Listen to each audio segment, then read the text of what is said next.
Good afternoon, ladies and gentlemen. A hearty welcome to one and all. I am privileged to welcome Dr. LRS Kalanidhi, Vice Principal, Students Affairs, Guru Nanak College, Chennai, to the second day of our one-week faculty development program on communicative English. I also welcome all our participants who are enthusiastic and curious to take home the fruits of this academic session.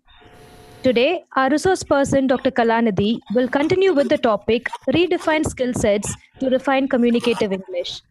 During yesterday's session, ma'am shared her perspectives on National Education Policy 2020 and redefining our skill sets, beginning with a set of rhetorical questions to taking us through the paths of introspection, self actualization, self assessment, self realization, and also sharing her ideas on redefining higher order thinking skills. The session was highly informative and thought provoking. We are sure that we will have yet another fruitful session today. With no further delay, I invite Dr. Kalanidhi ma'am to take over the session. Over to you, ma'am. Yes. So, good afternoon to one and all present here for the second day FDP on Communicative English conducted by the SSS Jain College for Women, Chennai. So, every day is a new day, and every day we begin with a great expectation that our day should go well, learning something, carry home something, and we dream a lot about the next day. Like that, every day goes on. So today I have joined you again for the second day session. Today we will have a different perspective of redefining our skill sets. Okay. So the program goes on like this. Today's agenda will be, we will first see the overview of English language. Actually, this is an FDP. So I want you all to have some basic details within yourselves so that whenever there is time, you can just share that with your students. So we need to have an overview of English language. They may ask us so many questions of why this language has come into our country, how did it come, when did it come, and why should we follow English language as it is not our Indian language. So many questions, they are all very inquisitive, and I think we should be answerable to all their questions, for which we have to be prepared. So before we start, let's have the overview of English language. And most of us know how English language has entered our country, right? Only through the Britishers, when they started colonizing various places, India was also a victim. And they were with us starting from their East India Company, and then they went on and on and on until our independence. They were with us, and we could only drive them physically, but we have kept the legacy. Okay, the great legacy, the language and all other comforts they have kept for them. We have retained that. Today there are so many monuments, standing testimony to all those things. So English language has become a permanent member of our life. It has become an organ of our life, so to say. In India, as you all know, we have got more than 1,652 languages being spoken or being used. But this language doesn't come in that line at all. It is a foreign language. It is used as a second language. So there are many intricacies, to say why English is used still. As it was actually during independence, it was declared that it will be a second associate official language for 15 years only. But then still even in the year 2020 we have been using English language for our official purpose. There is no common language in India, and hence we have to resort to a very user friendly language like English language. So all of us have to be convinced of why we use English language for our day-to-day official communication and for our educational purpose and for various other communications. So keep this in your mind, and you can just read more and more about the other aspects of English language in India. Okay, the status of English in India, the role of English in India, English as a second language. There are so many topics based on which such details are discussed. It's all available in good books. Okay, so just keep reading, keep empowered, keep updated about all these aspects of English language. That is one thing. And then we move on to the components of English language. So tell your students that it's all from basics, right? See, all of us have been wondering, they have been studying English not for the first time in college, right? They have already started in their pre-primary level itself. In India, English is a very fascinating language. It is a very popular language, and everybody wants to speak English, and every parent who was deprived of learning English in his or her past wants her or his son or daughter to get educated in English.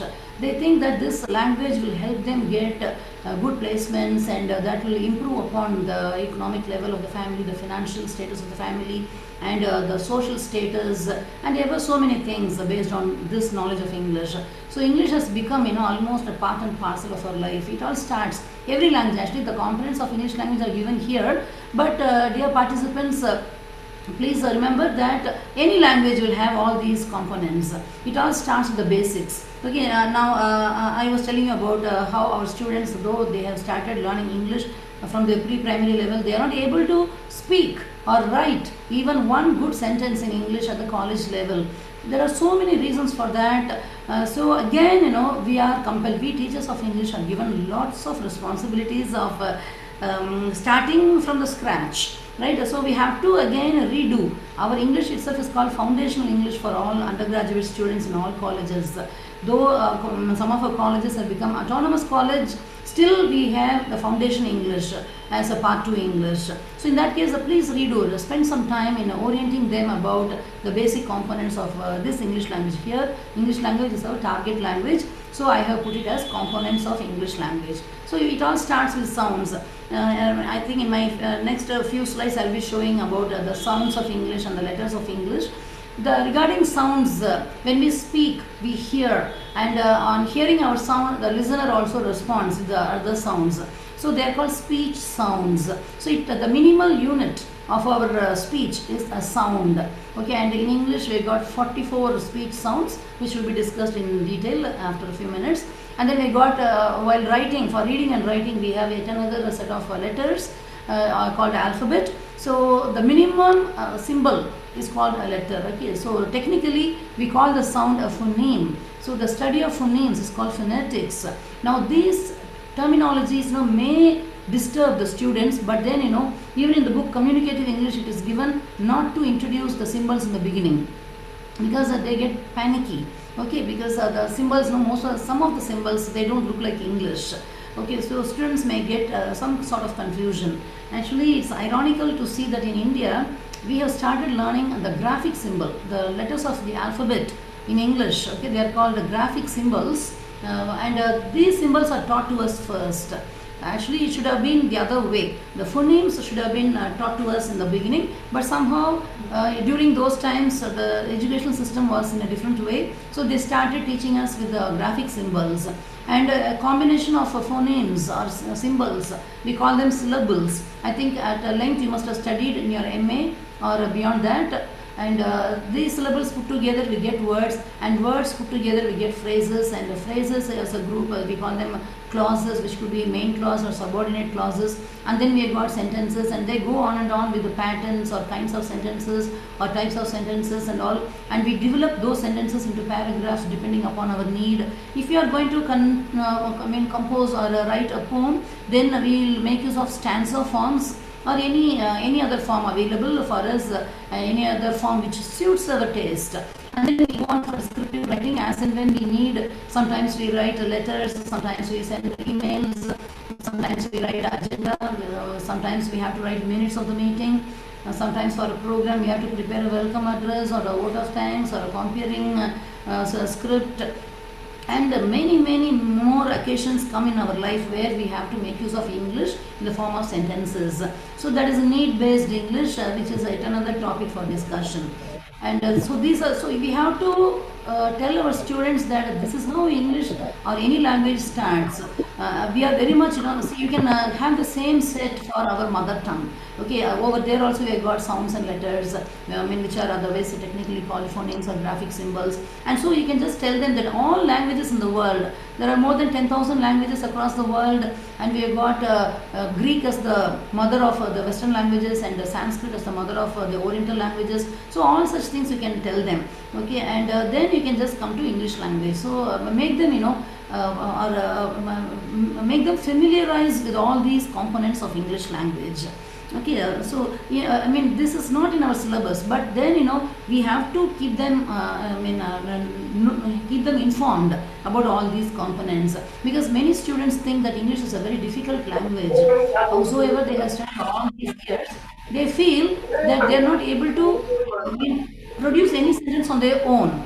Okay, so you have to just tell them in simple words that English language is one of the user-friendly languages in the world. It is spoken by more than 840 billion people, and we are one among them. Okay, so one among them, so in that case, all of us now should be proud that we have got at least some foundation knowledge of English in our school days itself, because English is a compulsory second language in all schools in all states, and there are some states which follow trilingual formula, which is really good, because all of us, in addition to our mother tongue, we should learn at least one more Indian language and one more foreign language. And luckily we have got English, which is made compulsory in India. So if time permits, you can also learn yet another language, and I will always advise you to learn French if you have a chance to study yet another foreign language. And yet another Indian language means I will always advise people to study Hindi, because it is widely spoken in northern India, and I think nowadays the country is almost privatized, liberalized, and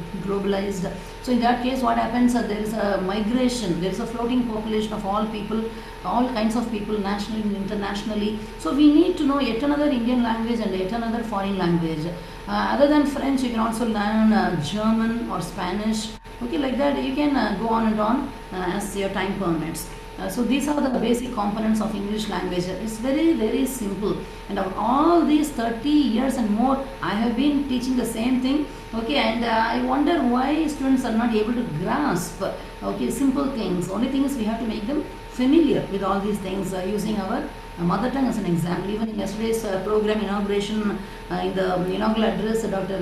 Jayasudha Tyagarajan insisted that there is no harm in being in our classes being bilingual, where we can also make use of mother tongue, but we should have a judicious use of our mother tongue in our classroom, because even in your college, SSS Jain College, we got lots of Hindi speaking students. It's a combination of all. It's a mini India. I have seen in your college, okay, the students are from various strata, various states, and various backgrounds. So it's a mini India. Even our Guru Nanak College is also a mini India, where we get students from all states and abroad also.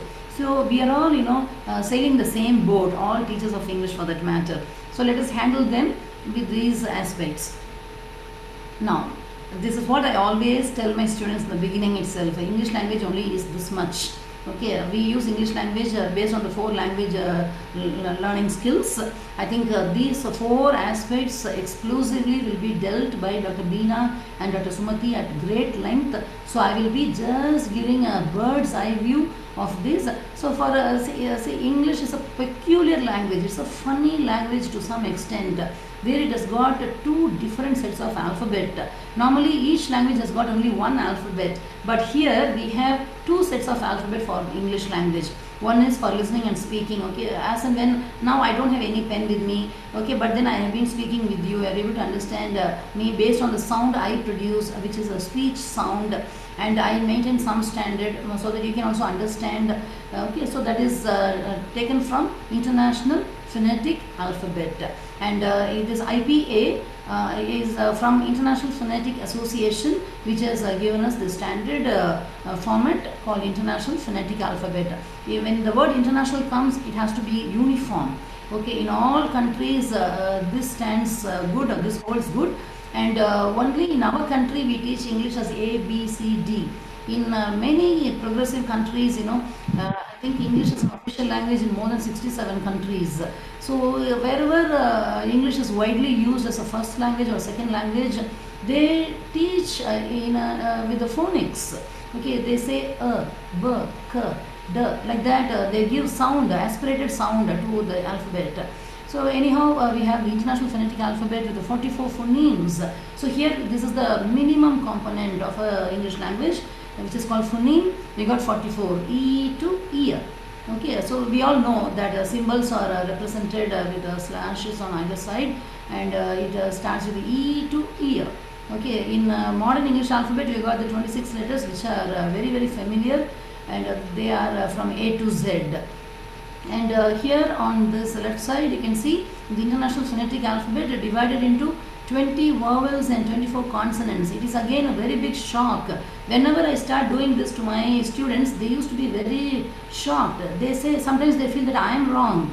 Okay, it's very ironical to see this situation in all our classes. They have been registered with only 5 vowels in English, that is A, E, I, O, U.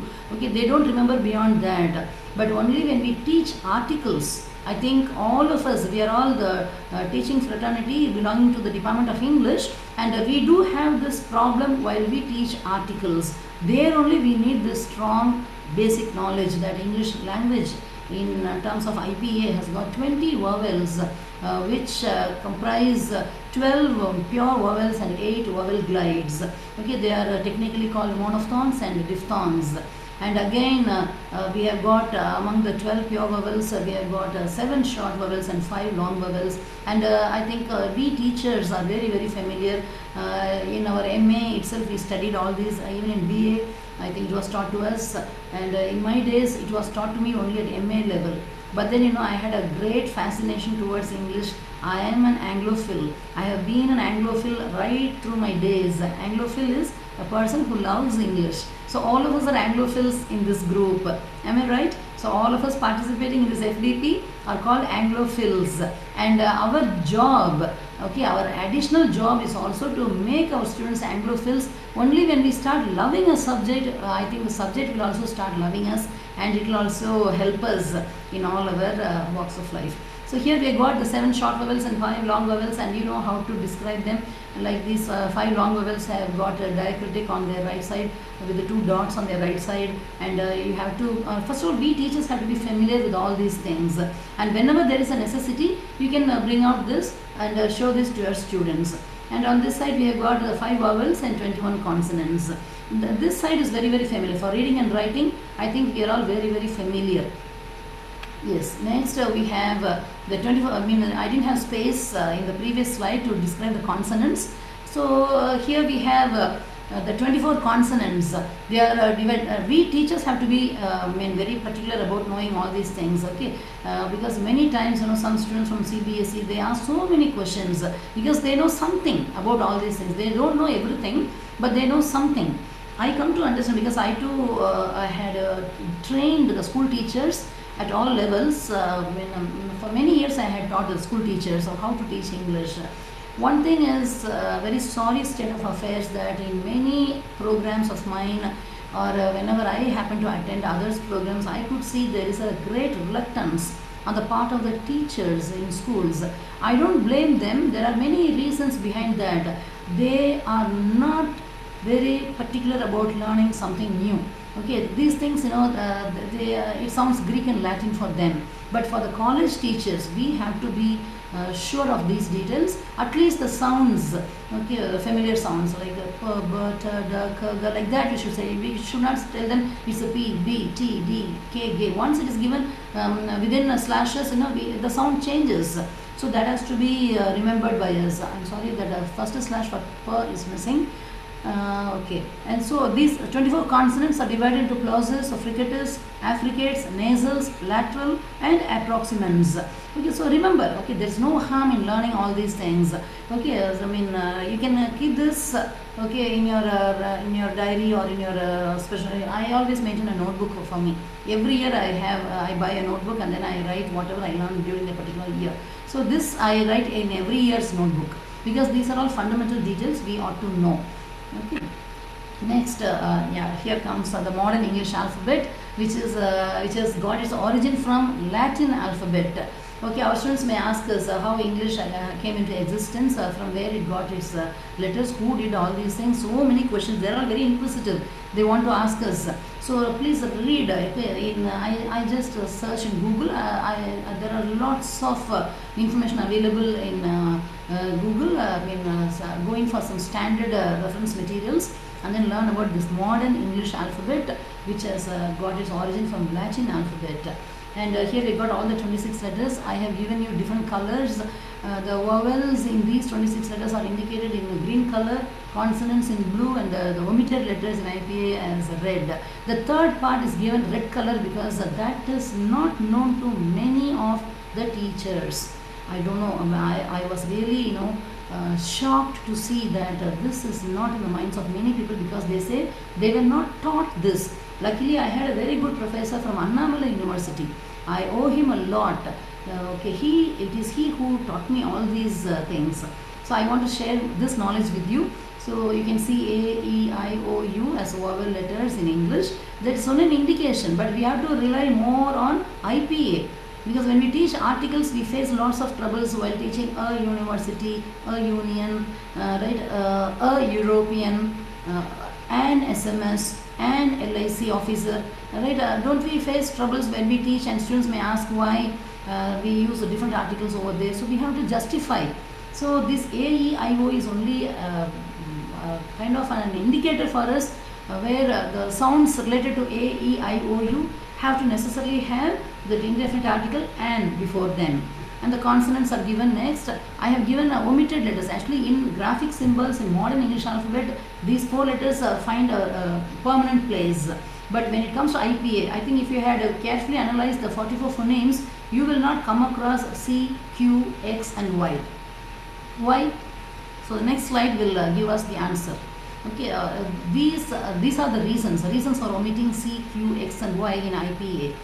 These letters are, I have given some examples. Okay, beginning with the C, we got Celsius, Corona, Chat, Champagne, Chorus. So when I pronounce each and every word, you could see the beginning sound, the sound of the letter C varies from word to word. So in the first word, the initial sound for the same letter C is S.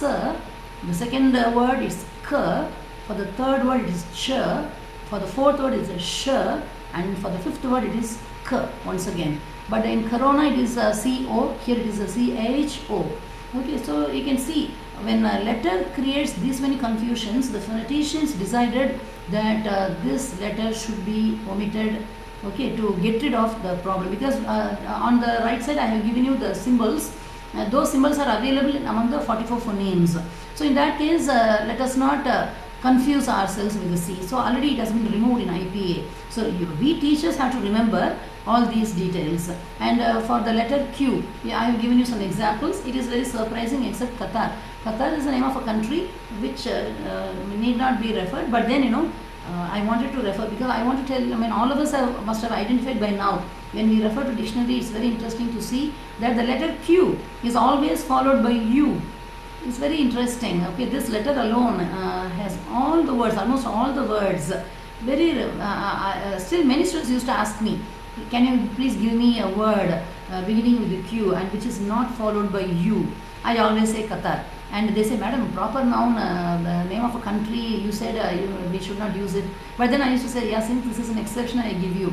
And my dear participants, if you come across any word, you can even text it to me, where the word, any word beginning with the Q, which is not followed by U. But in general, see, you can see K throughout. Okay, this letter already has got the sound K throughout. Q, quiz, Qatar, question, Cora. So all K only. Okay, so phoneticians thought, but here we got the same sound. K is already present in our phonemes. Since there should not be any confusion, there should not be any duality, they have omitted Q also. And coming to X is a very, very peculiar letter with the minimum entries in the English dictionary. The first word is the inventor of that photocopier. Okay, it is to be pronounced as Xerox. Xerox. But normally it is mispronounced by many of us in Tamil Nadu or in India, that we pronounce it as Xerox. Xerox. Right? Am I right? It's actually Xerox. Xer. It begins with Z sound. And the next one is X-ray. The second word begins with the same letter, X. But look at the sound. It's not a Xere to remember the first word, but it is X-ray. So I given X as the symbol, which begins with A, the sound A, a vowel sound. And next one is xylophone. It's a musical instrument. Xylophone. Okay, z sound, xy. XY has to be pronounced as xy. And next word also begins with X followed by E like the first word, but it is not a xenophobia, it is xenophobia. Xeno is a fear of foreigners. Phobia means fear. So fear of foreigners or strangers or foreign cultures, okay, foreign people, foreign words. So that is xenophobia. Okay, Z. The sound is Z. And next is Xmas. Xmas is the other word for Christmas. And this Xmas, like X-ray, has the sound X. So here also we got confusions with the sound given to the letter X. So the phoneticians have conveniently removed X from the list of IPA symbols. And finally we got Y.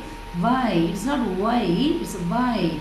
Right, we know very well that our upper teeth must touch the lower inner lip. Right, upper teeth must touch the lower inner lip. Y. Okay, so it's a yes. It's yes. See, I say the letter sound is Y, but the word as such is yes. Okay, the semi-vowel ear or the approximate ear is there. And the second word is you. It's not the simple you. Normally say, what are you doing? We should say, what are you doing? You. Yes. Right. Then the next small boat is yacht, yellow, ear. So we should give a kind of a vibration to the sound. Okay, only then it can be pronounced properly. So this is also a kind of, see, there is no semblance between the sound Y and the words which begin with the Y. So the phoneticians have removed this also from the list of names. So this is a justification given by the phoneticians, and these four letters create confusion. They will be retained in modern English alphabet, but they will not find place in IPA. Hope it is clear for you all. If you have doubt, you can raise it later in your doubt session, question and answer session. Yes, next, I just wanted you to remember all these things, because all our colleges are very particular about placements, and our college is also ranked for its placement value also. So we have to send our students for campus interviews or normal interviews, offline or online, and over there you can see our students introducing themselves like this. Okay, I have given you just a sample. Okay, it's just a sample. In the book there are so many other examples given in communicative English and in professional English book also. For the engineering students, yet another book is given called the Professional English, and for our arts and science students we got communicative English. Both of the books are given to us by Tanshi. Okay, now incorrect usage. Number 1, myself Shanti. If you just ask your students to introduce himself or herself, now I have come across, I used to go as an external examiner for soft skills exam, and every time I could see the same kind of mistake being repeated by the student. They say myself Shanti. When I say please introduce yourself, but the right way is I am Shanti. Okay, it's just an imaginary name I have used here. So please tell your students, okay, please teach them, train them, ingrain this in their mind. Let them now English is a very it has become a very fashionable language. Okay, I think the Americans have done some damage to English. I'm sorry to say, in the name of reformation or reforms, they have done lots of damage to spellings and sounds. Okay, for a class they say class. The accent, the British and American accents. Afternoon we say, but they say afternoon. Okay, so many dance we say, they say dance. Okay, it sounds good, it sounds very fashionable, so students tend to switch over to that pronunciation, which is not advisable in India. So before I go in for further sentences, I will tell you one thing, that in India we are supposed to use only British English. For our educational needs or educational purposes, we are supposed to use only British English. Why? Why should we use British English? Because it is the language of the native speakers who are from Britain.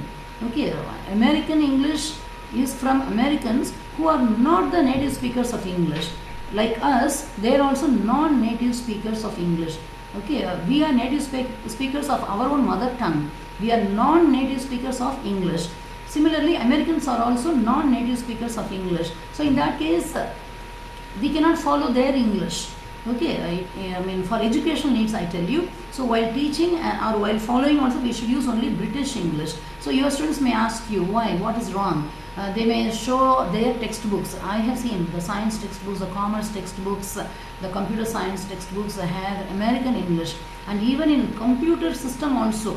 In this system also we got only American system. That is why when we type program as PROGRAMME, it shows it is wrong. It's given in red, shows that it is a wrong spelling, and it only indicates PROGRAM, which is purely American spelling. So we are not supposed to use American spellings. I always tell my scholars also, okay, please don't ever use American English in thesis. It's very, very dangerous. Okay, it may even be rejected if you continue to write. Okay, so here we start. I mean, these are some of the tips I will give you in between. Okay, now over to these sentences. The incorrect usages are given in red, and correct usages are given in green, because we can get started with the green always, like in the traffic signals we have red and green and yellow also. Yes, myself Shanti should be interpreted as I am Shanti. When somebody asks what is your name, don't say I am Shanti. Okay, you should say my name is Shanti. Okay, and some people say what is your name? Shanti. Okay, I mean in informal situations okay, but in formal situations, especially in interviews, and the interviewer deliberately asks the question. See, the interviewer already knows who you are. Okay, I mean who the candidate is for the. Sorry, I always think that I'm talking to students. I'm talking to skilled teachers now. Okay, so I'm sorry. So when our students ask the question, we have to be very clear that in formal situations, the interviewer knows that the name of the candidate is Shanti, they will ask, okay, they will be testing the confidence level of the students. Okay, they want to check whatever they have given in CV or resume or biodata is matching with what they say. That is why this face-to-face interview is conducted. Okay, after all screenings, final stage is face-to-face interview, and over there the students are expected to answer very clearly the truth of their life. Okay, myself Shanti must not be used anymore. Please keep on telling, I mean little things. It sounds very little here, but then it creates a very big damage in their interview. So tell them that they have to introduce like this, I am Shanti, or my name is Shanti. Okay, and even here I want to correct one more thing. If this Shanti is the daughter of Mr. Shankar and Suganya, then she should say, I am yes Shanti. Here in India, we always take our father's name, the first letter of the father's name.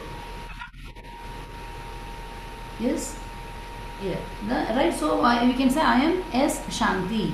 Okay, but now progressively we have started using the mother's name also, the first letter of mother's name also. If it is so, then she is SS Shanti. Okay, so it all depends. Some students come to us saying that she has taken the initials from both father and mother. Even for my children, I have done that. Okay, so we all want to be progressive. Okay, so we want to show the world that we are also responsible. We are mostly responsible for the birth of our child, no? So I want my initial also. So here this Shanti can have SS Shanti or S Shanti. Okay, my father name is Shankar. Have you ever heard, I think you must have come across this mistake committed by your students when you conduct mock interview for them. My father name is Shankar. Then I used to correct them. Don't say that, it is my father's name is Mr. D. Shankar. See, I have made three corrections here. First correction is my father's. Father apostrophe is. Again my students ask me, Madam, I have only one father. So I used to tell them, don't be stupid. See, in spelling you can see my father apostrophe is. But in speaking we cannot say my father apostrophe is. Instead we give a pause. After father we give a small pause. My father's name is. Don't say my father's name is. Okay, it's not a one go. It is father's name is Mr. D. Shankar. I have given the title Mr. and the initial for father is an imaginary title, Mr. D. Shankar. Our children do not ever use the title for the father or the initial of the father as if the father has come straight from the heaven or from the sky. They say my father's name is Shankar. So you have to tell them that they should say my father's. This is an acceptable form of introducing one's father. Okay, we have to give respect. If not we, who else will give respect? So it has to start from us. My father's name is Mr. D. Shankar. Similarly, my mother's name is Mrs. S. Suganya. In Western culture, they say Mrs. D. Shankar or Mrs. Shankar. But here in India, we want the name also to be mentioned. So here we should say my mother's. Okay, give a pause. Name is Mrs. S. Suganya. Okay, and then they say about their siblings. When they ask, they say I am having one brother and one sister. We Indians are very fond of using present continuous tense in the place of simple present tense.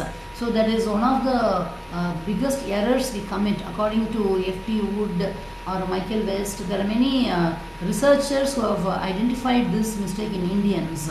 Okay, we Indians are very good at English. They say we are, I think by virtue of our mother tongue, we are all very sound in English. Our English is called Standard Indian English, SIE. Okay, from RP, received pronunciation, we use Standard Indian English. Ma'am, excuse me. Yes. Sorry for the interruption, ma'am. Yes.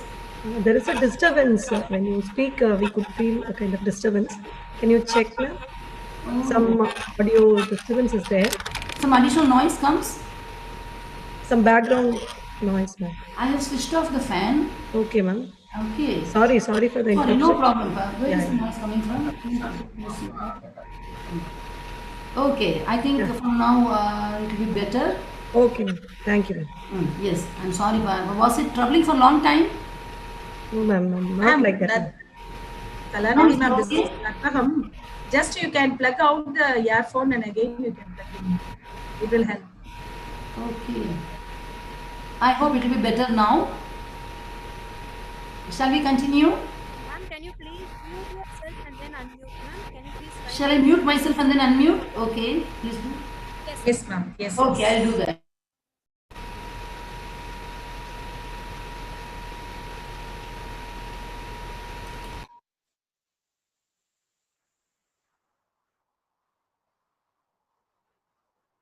Shall I start? Yes, ma'am. Now it's clear. My microphone. I have reset it. Yes, ma'am. Yes. Better now? Is it better? Yes, ma'am. Yes, ma'am. You can continue, ma'am. Thank you. Thank you for sharing that information. Okay, I am having one brother and one sister. So here I was telling about the standard Indian English. So here I think we should overcome that mistake of using present continuous tense. Okay, we should say I have a brother and a sister. The candidate must be made to say like this. So you have to tell your students to say that I have a brother. For one, we have the equivalent, the indefinite article a. Okay, so I have a brother and a sister. Tell them it is to be, the sound has to be minimized to a. I have a brother, that shua sound has to come. I have a brother and a sister, which means I have one brother and one sister. Okay, and then I am studying in SSS Jain College. I am studying, currently I am studying, but this course is for 3 years. Okay, so the candidate must say, I have been studying in SSS Jain College. Okay, I have been, present perfect continuous tense. Okay, we start in the first year, we go on for the second year and third year only, we will complete the course in Jain College. So in that case, I have been studying in SSS Jain College. And then they say, I was studied in government school. Okay, many times I have come across students using this kind of sentence. Instead, they should give simple past. I studied in government school. And here again, I want to make a correction. They should mention the name of the school. There is a complex in the students of students from government school where they hesitate to tell the name of the school. So they should give a clear information that I studied in Corporation Higher Secondary School, Chennai. I studied in Model Higher Secondary School. I studied in Government Higher Secondary School. There is no harm. Okay, today there are lots and lots of facilities given to government schools. They are also in a healthy competition on par with the private schools. I have been working for DPI for these government schools for the primary children. So I used to visit schools, and we from our college also have adopted a government high secondary school nearby at Madivinkarai. So there also we could see lots of improvements. One can proudly say that she or he has studied in a government school. So I studied in government school. And here next sentence, we are all safe, isn't it? This is again a very common mistake committed by our Indian users of English. Right? for us, the teachers of English, we are sure about the question tags, the third kind of questions, where we always consider the subject and verb, which are to be inverted to be made into a question tag. And we all are very much aware that if the sentence is positive, then the tag will be negative. And if the sentence is negative, it will be the tag will be positive. But the students are made to understand this. It is a very common blunder committed by us, saying isn't it for everything. In Tamil we say illaya for everything. In English we convert that or translate that and we say isn't it. So here the right answer will be we are all safe, aren't we? See how nice it is. See, we have to speak a language according to its style, not according to our taste. Okay, we should not spoil the virginity or the chastity of a particular language. Why once we decide to speak a language like English, we should try. Again, I recall yesterday's inaugural address where Dr. Jaiswala Tyagarajan was insisting that we need not ape the West, we need not imitate the Westerners, but then we should maintain the standard of English. Okay, we should have that uniform standard so that it could be understood. Our main intention is to make it understood by others. When we speak, we want others to understand what we speak. So let them learn the correct question tag. At least when they come to the stage of interviews, they should be doubly sure about how a tag has to be framed for a sentence like this. So you can just multiply with many more sentences and then train them before they go for interviews. Unfortunately, we have English only for the first 4 semesters, and soft skills are also only for the first 4 semesters. But their actual need comes only when they go to the 3rd year, especially when the interview season begins in the month of December and it goes up to March every year, and then only they realize that they have not learned much or they have not learned English seriously, right? So this is a problem posed or faced in any college, in every college, by every one of us, where our students all the time come to us running. Okay, though we have taught them many times about how to write a letter of application, how to write a biodata, resume or curriculum vitae, the difference between this biodata and the CV or resume, right? They tend to forget. Okay, semester system has got that disadvantage of making students forget what they learn in a particular semester. Now, if we ask the 3rd semester student what he or she learned in the 1st semester, I think very rarely we come across students giving the right answer or the nearest answer at least. So this is the case. Again, we have to face all these challenges. So in the 3rd year only they feel the real need. Okay, they come running to us because the companies who come for interviews, they ask for a resume. For them to shortlist. Again, our students, they simply copy others or they run to us. Sometimes we are busy, we are not able to help them, so immediately they tend to copy. And once there was a joke by a resource person from Barclays Bank, when he was last week only, he was conducting a training program for our students on employability skills, and he was quoting a very interesting episode about one Rajkumar preparing his biodata, copying from a girl's biodata. So what happened when the gender, when the column comes gender, this person has written female.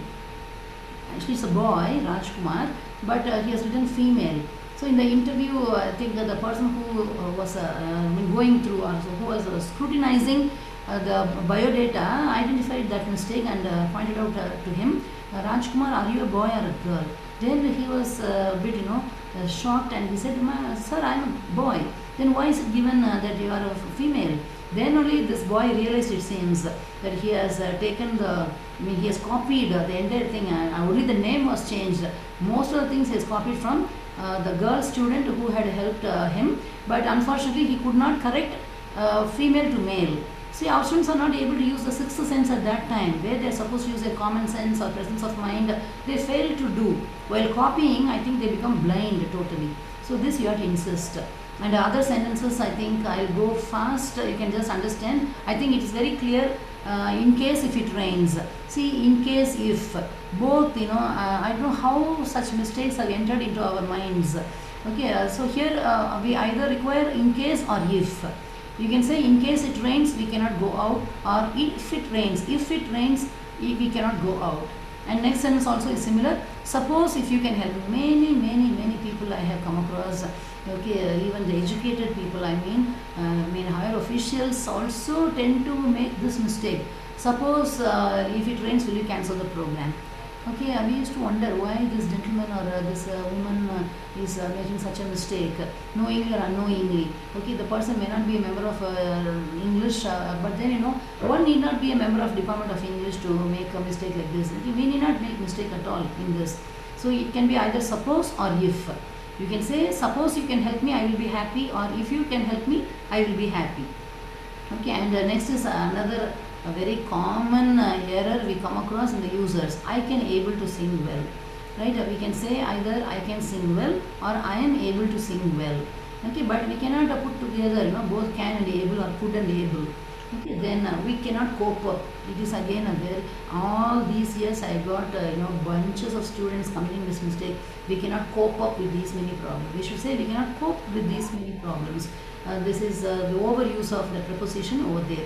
I am going to college by bus. Okay, again I am having one brother and one sister. Here also it is to be in a historic present because it is a regular habit. I go to college by bus. It's a daily habit. So all habitual actions must be in simple present tense. We know the rule, but I think we means our students, they don't apply that rule in our day-to-day English.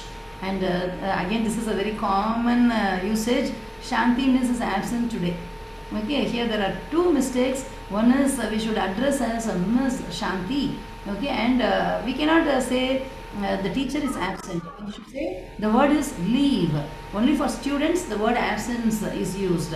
And again, you can tell them when we use MS instead of MISS or MRS, we have a common title called MS to refer to this person. We need not know whether this Shanti is married or unmarried. If we are very particular, we use MISS, which should be pronounced as Miss.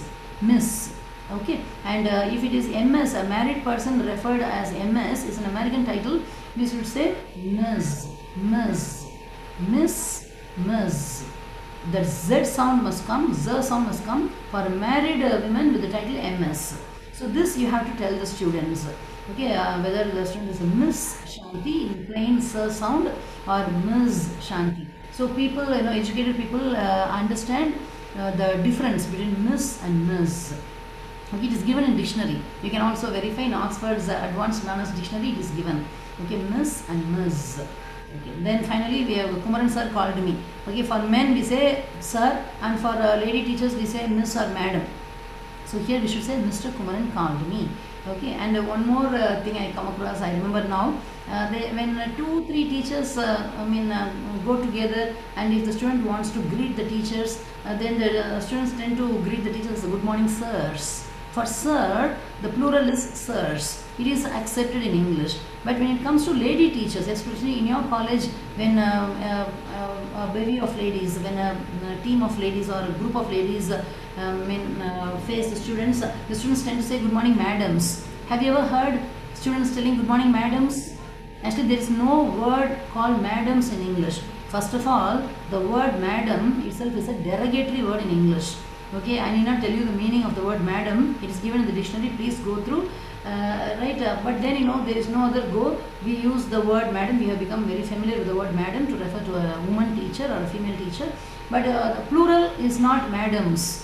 Okay, can someone tell me what I cannot see you because you are all watching through YouTube, some of you, most of you. Anyhow, I will tell you, the plural is madam. Madam, Medam is plural, but I think it will take some centuries for our students and public to understand this.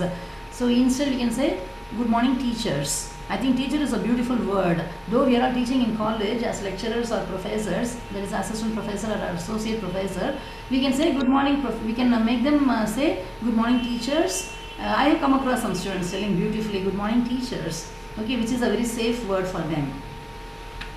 Yes, these are only the samples. You can just tell them more in detail. Okay, you can add more sentences to them. Yes, and now we are moving towards the skill sets.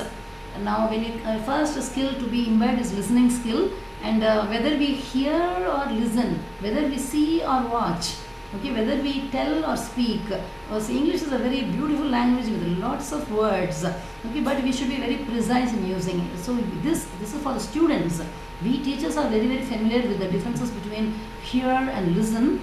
So here when we hear sound, because you were also complaining some time ago that there is some extra noise coming from my side, okay, so that is noise which we don't want at this moment. We only want to listen to this speech sound given by the resource person. So now itself you can feel the difference. Okay, the hearing noises, it interrupts our listening process. Okay, and hearing is involuntary, whether we like or not. Since our ears are open, our ears don't have doors like our eyes. Eyes at least are blessed with eyelids, but our ears don't have any doors. So whatever sound comes, whatever noise comes around, it is poured into our ears and we are able to hear. Okay, so that is involuntary. We are not able to control. Sometimes we just close our ears, okay, and then try to control, but then it is involuntary. But listening is voluntary. Only if you like between 3 and 5 you are with us in this program. So it is your voluntary participation. So you are listening to a very important topic on the redefining skill sets to refine communicative English. So here there is a purpose. There is a voluntary participation for a purpose. And when we hear, it becomes a physical process because our ears are involved in a physical process. But in listening, our mind, okay, mind joins, our brain joins us in listening to it with distinct sounds, with distinct meanings, okay, with various distinctions in listening process. And we can hear noise at any time, but listening is scheduled. We schedule our time. Oh, this time in all these 1 week, in all these 7 days, we will have 3 and 5. Between 3 and 5, we should be with a scheduled program of this FDP. Okay, but noises come in various parts of the day at various times. And here we just hear, all because our ears are open, we just hear. But when we listen with a purpose. We focus our attention only on the particular sound which is required for us to listen to, because this is going to change us for betterment. This FDP, okay, by way of listening, will create a very great change in you. And in hearing, response or feedback is only optional. But in listening, it is mandatory. Okay, I think the organizers will send you a feedback form where you may have to give your feedback or responses. Even in the chat box, you give your responses. Okay, and this is very important because it should be a two-way process. Communication is a two-way process. It is not one-way process. Okay, gone are the days when teachers alone were talking in the class or speaking in the class. There is a great difference between talking and speaking. Right? Talking anything, but speaking about the lesson or about the topic. Okay, so my dear teacher friends and senior students or PG students or UG students, whoever is participating, please remember such minute distinctions between words like hear and listen, see and watch, okay, and then tell and speak, okay, yeah, all these. You can add more.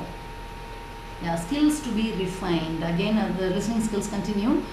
This is my suggestions based on my experience. I have just gathered all these details. This is purely mine, so you can just listen to authorities carefully, because we are bound to work in an institution, right? And the institution has got lots of authorities. It has got an organogram, like how you have your secretary, your assistant secretary or a joint secretary, and then we have got advisory committee members, then we have got our principal madam, then vice principal madam, and we got a head of department and other faculties, senior faculties or junior faculties, like that. So all those people who are in the organogram, okay, they are the authorities for us. So we have to listen to them carefully. We have to get the right instruction from them, and then we have to pass on those instructions to our fellow teachers or to our students. Every day is a new day for us. Every day we get instructions from our authorities. So we have to listen to authorities very carefully. That is why it's always better to carry a scribbling pad with you, a small notebook and a pen wherever you are called. If the principal madam calls you for a meeting or calls you for asking something, you have to go. Okay, don't go empty-handed. Okay, go with a notebook and a pen, jot down carefully so that you will not forget, because we are also, like students, we are also with lots of diversions. Okay, we cannot be without our mobile anytime. Okay, so in this world of diversions, we have to be very careful. We have to listen in a focused manner, and even in the classes also, we have to listen to students patiently, carefully. Okay, in a very, I think they will test our patience. Even in yesterday's program, we asked so many questions about how to handle such students. That is, restive students or restless students. So we have to listen to them patiently. That is our job. Okay, sometimes it is really testing or it sits on our nerves, but then we should not. We teachers have to have the responsibility of catering to every student interested to us. Okay, all students are our VIPs. Okay, without students we have no job at all.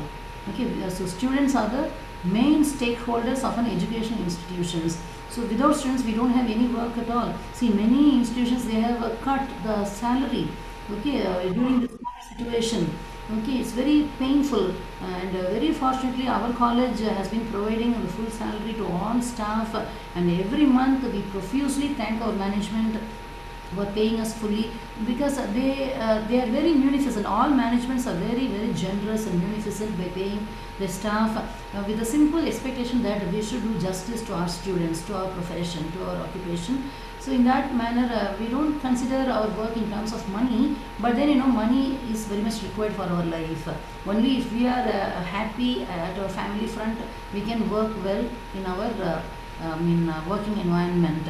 So for that we need money, but like how I told you yesterday, that is not the only criterion for us.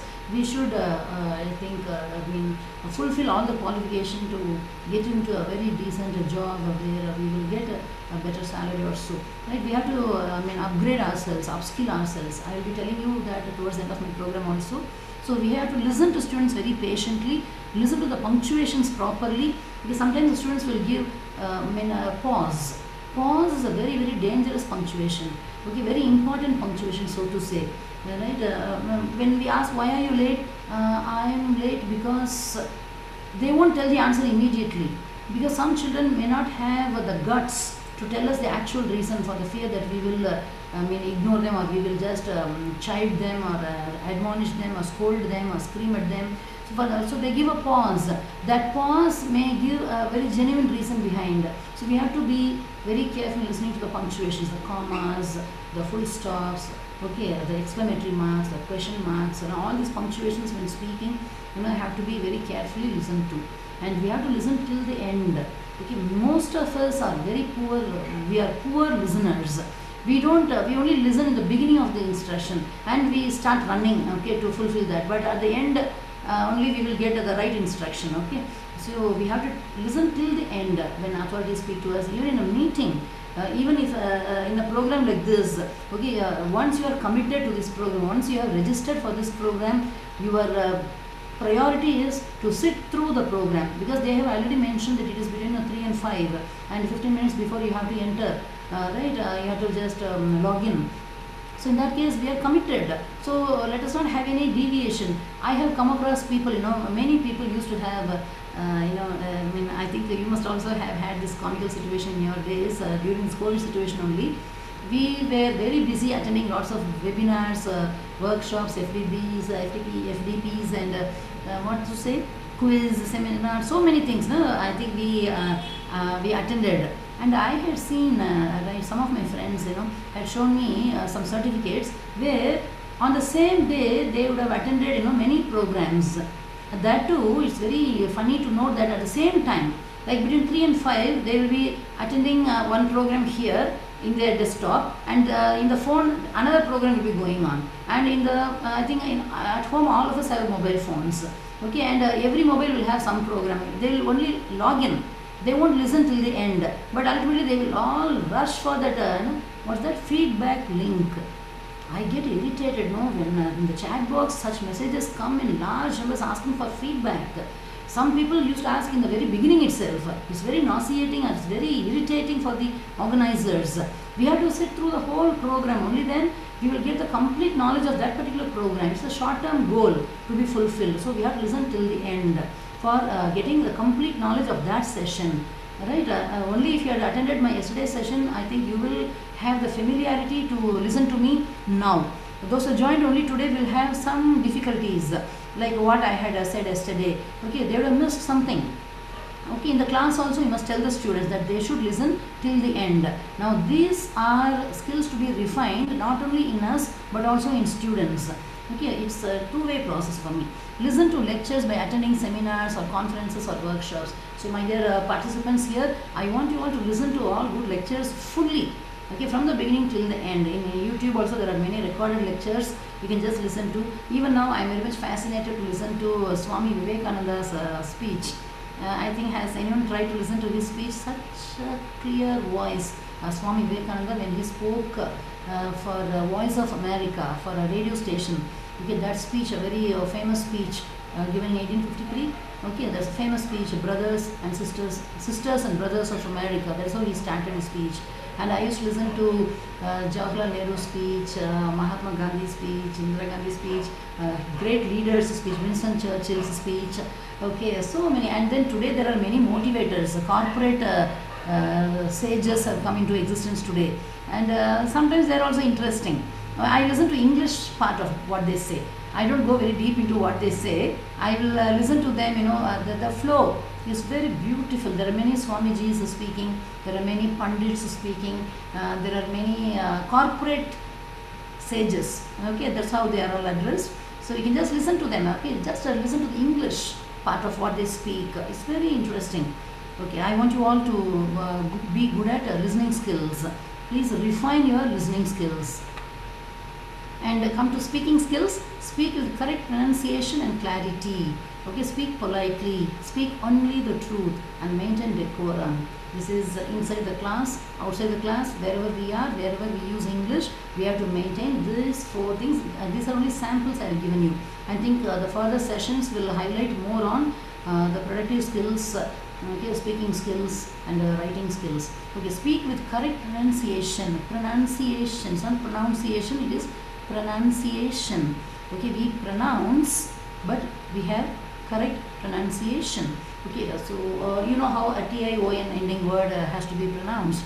Pronunciation, right? The penultimate syllable has to be stressed. So speak with correct pronunciation. I think all of us are trained by our teachers of how to pronounce every word in English. Right? With the Indian accent, of course, we speak. There is no harm, but then let us try to be acceptable. Okay, with regard to RP English and with clarity. Okay, let our speech be with clarity. Okay, from the first sound to the last sound, we should have clarity of our expression in terms of the sound, the volume, or in terms of the meaning or the expression. And let us all speak politely. I have seen many foreigners, coming to our colleges or to our places, tourist places, where uniformly I find this in them. Okay, they speak politely. Very rarely I come across angry persons. When they feel that they are cheated by the tourist guides, they of course show their true colors. But in general, English language is a very polite language. Of course, all languages are to be spoken politely, but English is a very soft-spoken language. Have you noticed people speaking in English? Very soft-spoken manner, in a soft-spoken manner they speak English. And when we teach intonation, we come to know of that. Right, the falling intonation, the rising intonation, the rise and fall intonation. We say, like in our mother tongue, Tamil, my mother tongue is Tamil. So when I want to know the name of somebody, I say, "Un per enna? What's your name?" In Tamil, "Un per enna?" So I just raise my voice. But in English, it is just the other way around. It should be a falling intonation. What's your name? What's your name? Where do you come from? So all questions have to be with the falling intonation in English. That itself shows that we have to be polite when asking questions to somebody, because we are in a position to know the answer from them. So we have to be as polite as we can be and speak only the truth. Truth in the sense, let us not fabricate the details available with us. There is no use of fabricating or ornamenting or manipulating our data, especially when you prepare your biodata or resume or curriculum vitae. You have to give the actual information. Actual data has to be entered. So speak only the truth, right? Let us not fabricate anywhere, and maintain decorum. Today I can see in a city like Chennai, where people of all age groups, people of all educational backgrounds, they tend to use some unparliamentary words. Some obscene words come very naturally for them. I still wonder. I come from deep south, from Dindigul, where we are not, used to this kind of open way of declaring words, unparliamentary words in open forum. Okay, so we have to maintain decorum. Okay, decorum means we have to use decent language in the class. All because our students are using, we need not use. Even when a student calls another person, he or she uses that unparliamentary prefix. I am very sorry to see this, and even in the presence of teachers they use that, and they think that that is the fashion for them, or that is the way they are supposed to live in a modern world. That isn't it at all. No, it is not so. So we have to maintain decorum wherever we are. That is why I told you the four communication situations, like formal, very formal, informal, and very informal situations. Right? In informal, very informal, I think nobody bothers.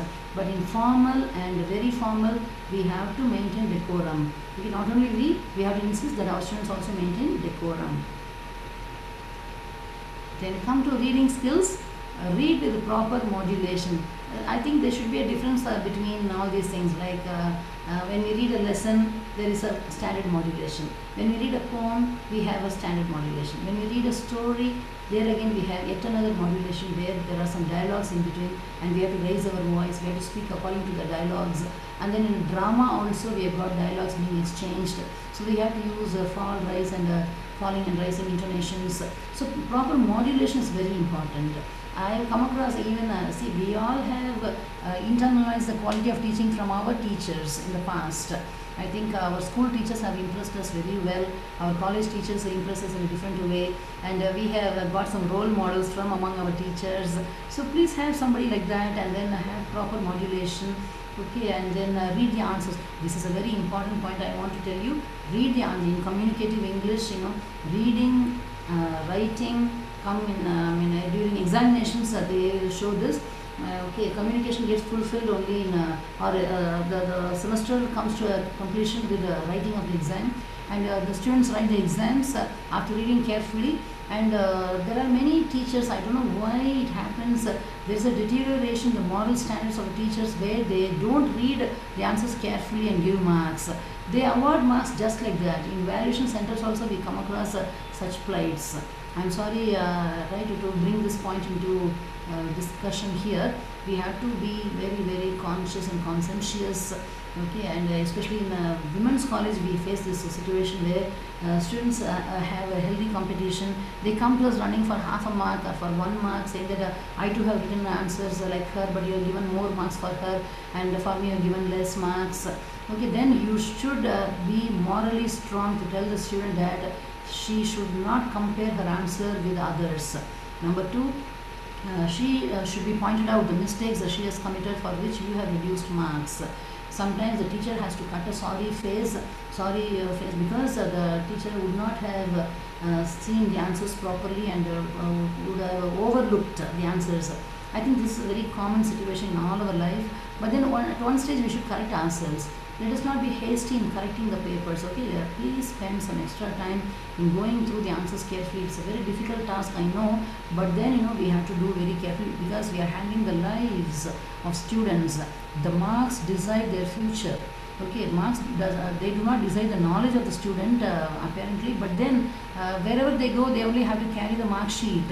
Okay, and the marks contain the marks which we have given them, internal and external. Anyhow, teachers only give marks. So while awarding marks, we should be doubly careful. Please, please, please. Okay, I want you all to be very careful in in reading the answers and giving marks to them according to the merit of the answer. Point out the mistakes by underlining. Okay, many times I think in colleges we have evaluation system. Only in schools we have this underlining and then correction. That's called correction. Paper correction is different from paper valuation.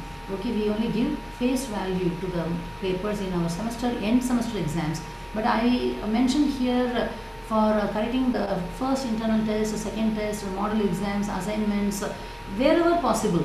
Okay, when you come to have the answers like the test papers or the assignment papers, there you get lots of opportunities to correct the mistakes of the students by underlining, and you can call the student, you can mentor the student, you can counsel the student by pointing out the mistakes.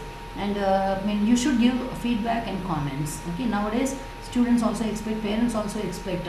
Now we send normally the corrected paper to the student, and the student ultimately takes it to the parent, and sometimes we want the parent to give the signature, and there the parent who is a little educated or who is educated is able to see the quality of the answer and the marks awarded.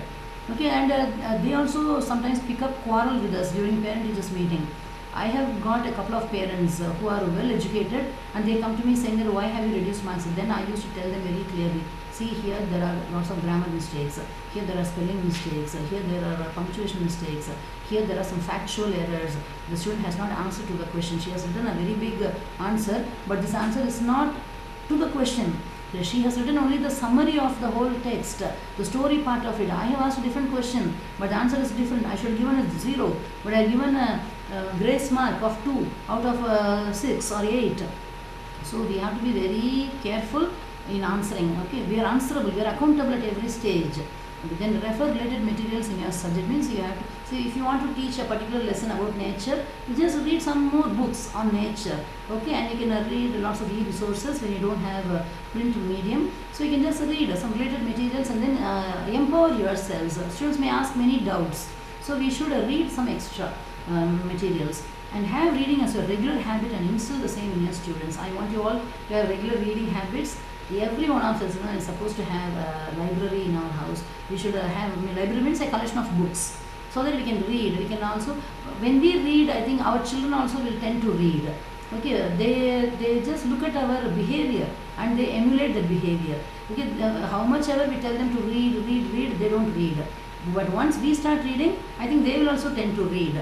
So please remember that. And come to writing skills.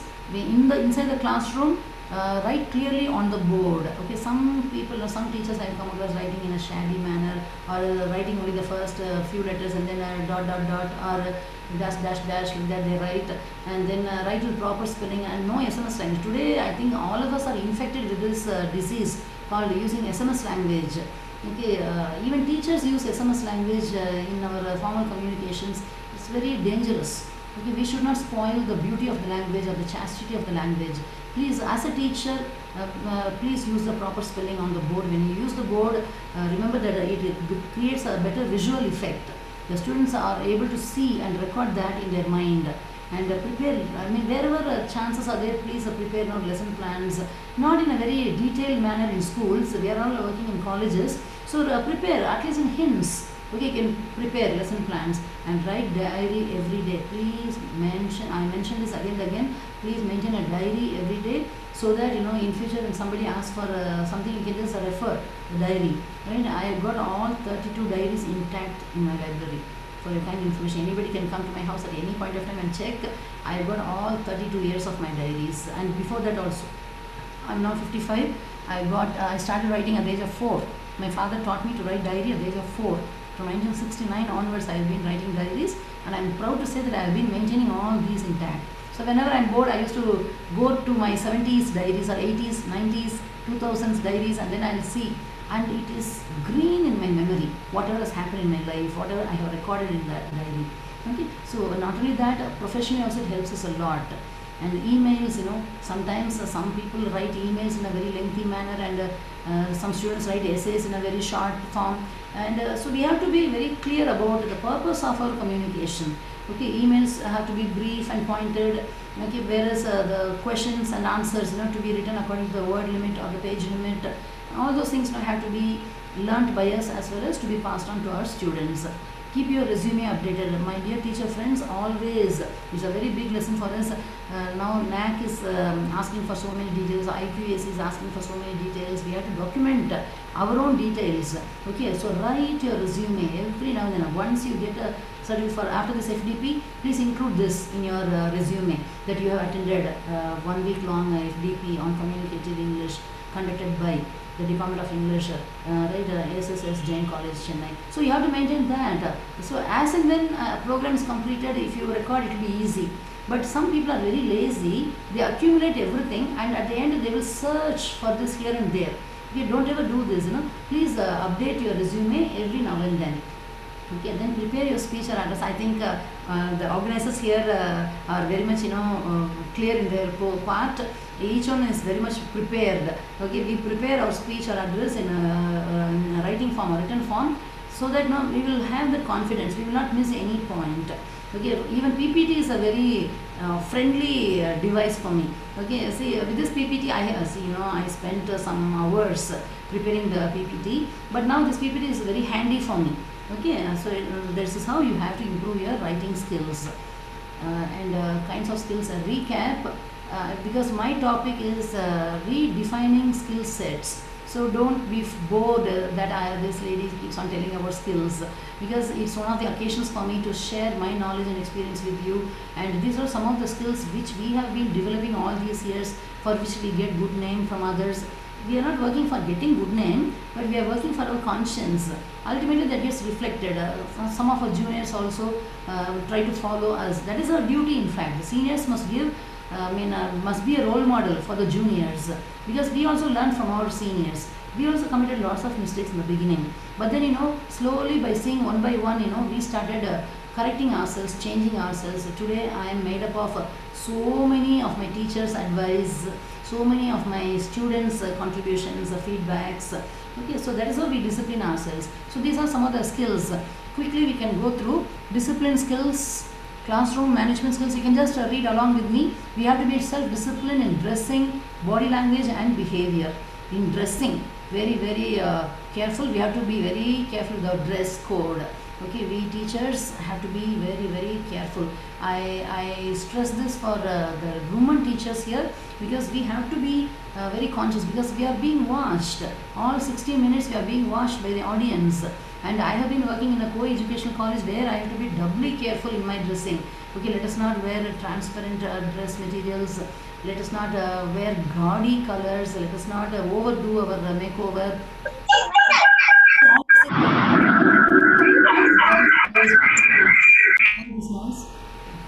Yes, I'm sorry. And then classroom management skills. Let us be punctual to the classes. For genuine reasons, we can delay our going, but then we have to be very punctual while going to class. Be audible to all, because in a class, for language classes, we have more students, right? Ours is an unwieldy strength. We always grumble. In ELT, we used to say one of the problems of the teachers of English is the unwieldy strength in the class. Right, so many students, two classes are combined, and I don't know why English classes are so big, and there are many students as audience, so we have to be audible to the last row. Okay, there are some women by nature or in general are very soft spoken, but see, you can see my voice, you can hear my voice. Okay, I even in normal situation at home, I use the same kind of volume, and my children used to shout at me, why are you shouting like this at home? You are only speaking to me or my brother, why are you shouting? Okay, because we teachers have somehow internalized the art of speaking aloud. Okay, so here we have to be audible to all, because all students are entitled to listen to us, and we have to be audible, and we have to infuse morals wherever possible. Please infuse morals, values. Values are degrading nowadays, they are deteriorating, and we ourselves feel, okay, we should not give chance, okay, in our classes, okay, to have students with way-late behavior, or they should not go astray in any way. Okay, let us infuse morals very subtly, not overdosing, but little by little let us just infuse morals. And observation skills, please observe the whole world around us. The world is moving faster, okay, and lots of things happen, and they say every minute a word is added, and every year some 4,000 words are added to a dictionary. A new word is created in English, they say, and in the dictionary around 4,000 words are added every year, and some words die. So we have to observe all these things, and we have to know about the Burevi cyclone, or earlier the Beaver cyclone, or the earlier ones Varda, or earlier ones, okay, and we should know the current affairs, right? Let us not discuss politics and religion in classes, which has to be avoided. Okay, you know the reasons, they are very sensitive topics. We need not discuss that in the class. Even some students will ask questions on politics and religion, but we can tell them in a general manner, in a polished manner, to avoid such topics. Okay, and let us avoid giving preference to a particular group in a class, in the college. Some teachers are inclined towards, oh, you are from Kolkata, oh, I am also from Kolkata, so we become good friends. Oh, you are from Madurai, I am also from Madurai, so we become a group. Oh, you belong to that community, I too belong to this community, so let us form a group. This groupism is everywhere in our educational institutions and everywhere, but that should not be there in our educational institutions. This is a secular system being followed, so we should not give preference to any particular group, though there are many occasions for us to be tempted or to be victimized, and let us avoid favoritism. I am telling you, because there are some students are attending here in this program, they will tell us a lot about favoritism shown by the teachers. Okay, let us not be let us not show favoritism to any student in particular. Okay, we may like some students, but in a very passing manner you can just refer, but don't make it very open, and avoid exploiting students. I have come across this in almost all institutions wherever I have worked. I have worked in 3 places so far, 3 institutions, in a school and in 2 colleges, and I could see teachers exploiting students.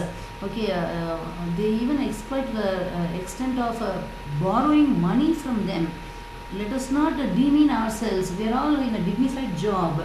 Let us not exploit students. And sometimes I have seen teachers asking the students to write the essay on the board and to clean the board. Actually, in our educational pedagogy, we are taught to clean the board after our class gets over.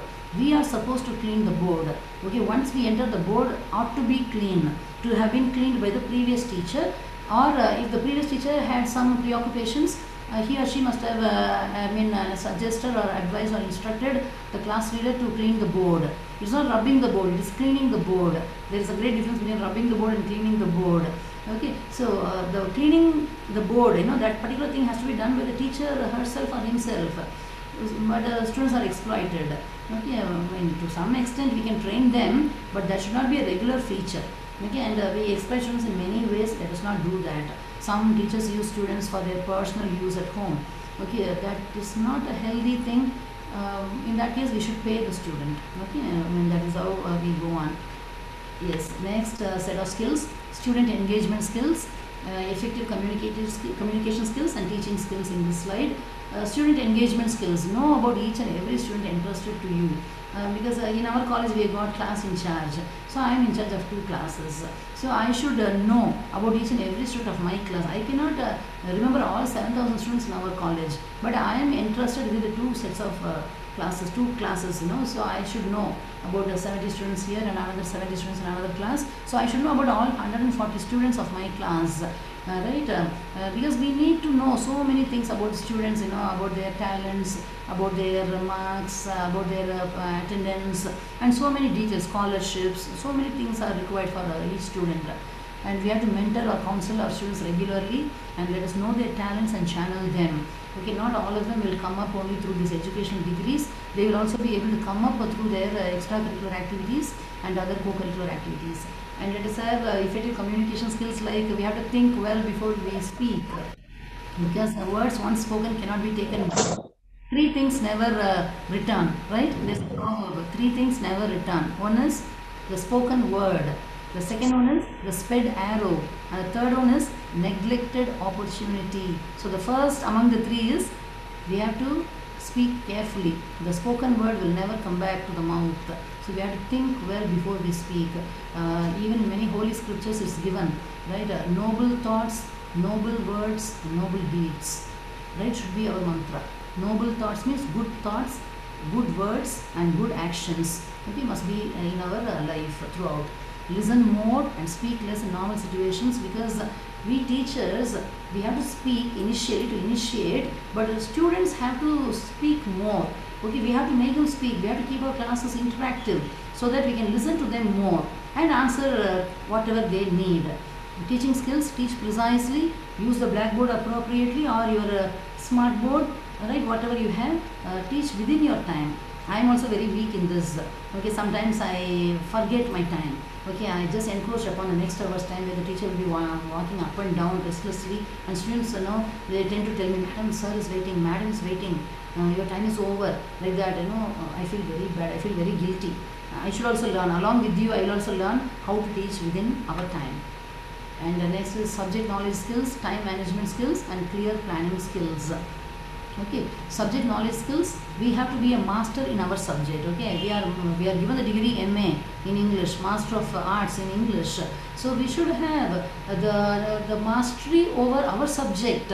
Okay, to teach our students. What for we have to be masters of our subjects? We have to share that knowledge with our students, and we have to update it regularly, like attending such FDPs, okay, webinars, many such programs, by visiting library, by discussing with your colleagues or senior teachers. Okay, you can just update your knowledge, subject knowledge. Even when I have some doubt in some poem or story, I'll ask my junior staff to explain if she has understood this better, or they come to me asking for how the details of how to teach this particular grammar unit in a better way, how to interpret this story to the students. So we discuss a lot in the department. Like that, all of us do that. There is no harm in that. So we have to develop or improve upon our subject knowledge. As long as we are in the college premises, we can spend our time in enriching ourselves. But what happens in colleges, lots of time are spent in gossiping or carrying tales or backbiting or talking about others. Right? I'm sorry, I'm also a victim of this. So we should come out of all those things. Inside the college, let us focus our mind to discuss only the college matters, and at home we can discuss. Right? Let us not confuse both. We have to balance both. Then time management skills are very important. We have to enter and exit the class well in time, which is a very big lesson for me also at this age. And we have to stick to time in everything. Okay, even when we invigilate, we have to stick to time. Okay, we have to train our students to stick to time.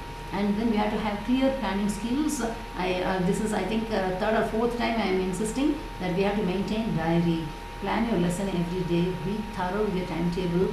Even this is a lesson for me also. Sometimes I go to a wrong class and start teaching, okay, and then students say, madam, this is not your class, and I feel very bad.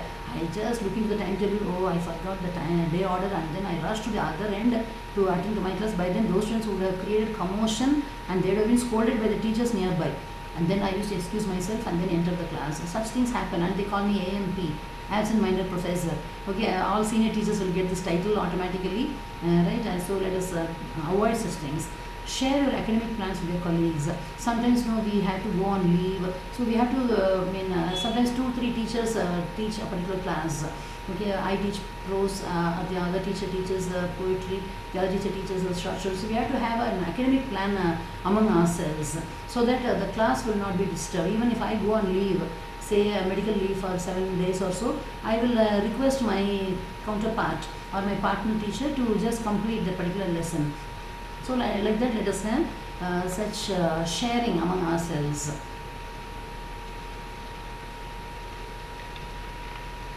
Yes, so far we were discussing all the skill sets and redefining of the skill sets. So I give my best wishes to all the participants of this FDP who have started attending since yesterday, and I hope this program must have created or ignited the spark in you to go further in your life as teachers or students. And my sincere thanks to the organizers, the Department of English of SSS Jain College for Women, Chennai, for having given me this wonderful opportunity to share my knowledge and expertise with all the participants from various parts of the country and abroad. Okay, now I wind up here with my session. Now we move on to the next session. I hand over the proceedings to Ms. Mohanapriya and Ms. V. Gayatri. Thank you so much for the wonderful and inspiring session, ma'am. Participants are requested to post your questions to the speaker in the chat box, both on Zoom and YouTube. I request Ms. Mohanapriya to handle the Q&A session. Thank you. There's a question over there. Yes. Shall I start reading? It's visible for me also. Shall I answer the first question? Yes, Mohanapriya? I cannot hear you. Please unmute yourself. No, I don't hear your voice. Do you hear my voice? No. No, Mohanapriya? No. Mohanapriya, you have to unmute yourself. This is Gayatri. Just a minute, ma'am. Manokya, can you unmute?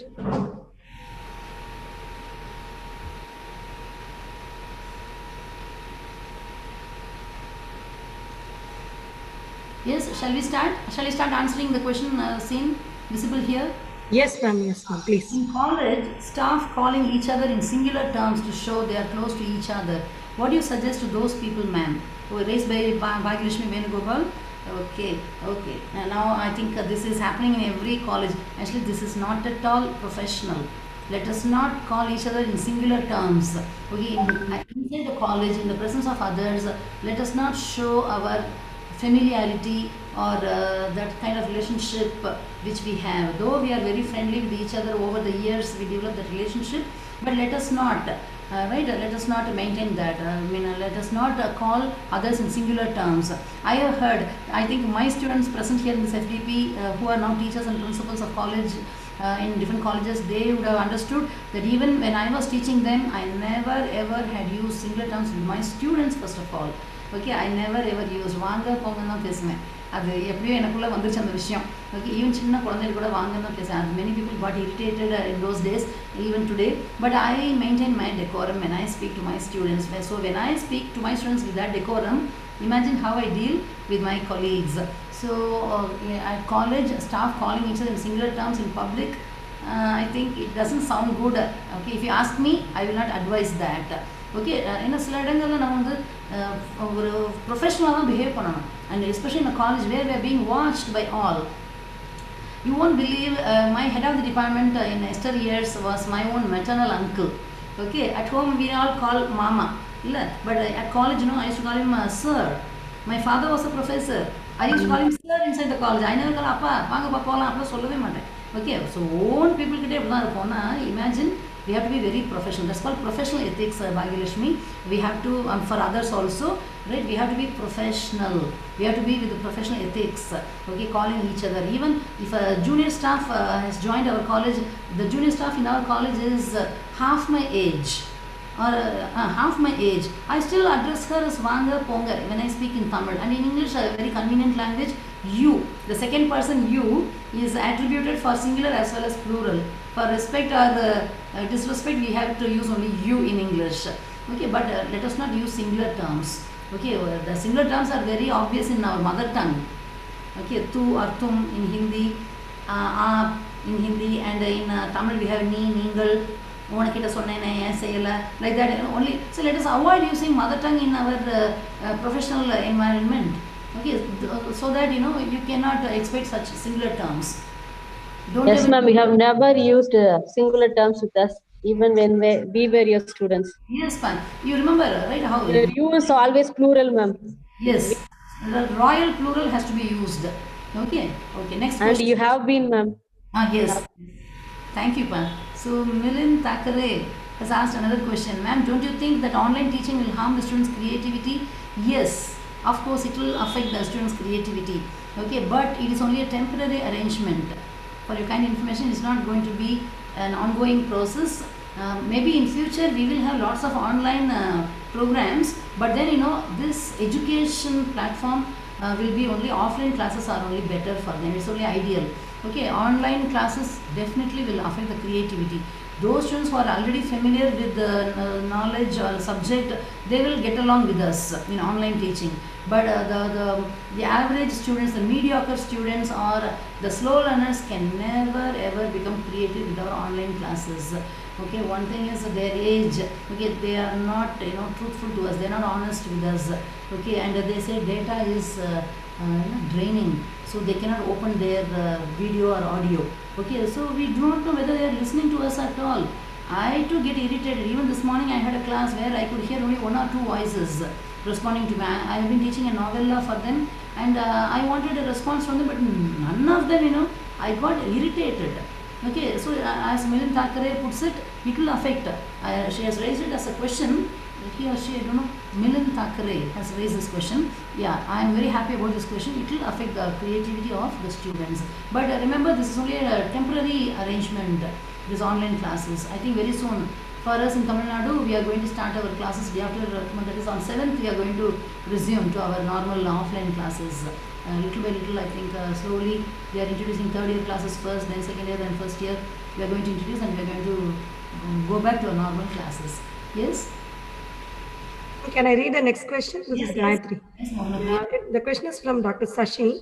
How Yes. can we inspire the study of phonetics among students? Okay, it's a very interesting question. I've been practicing all through my years of service.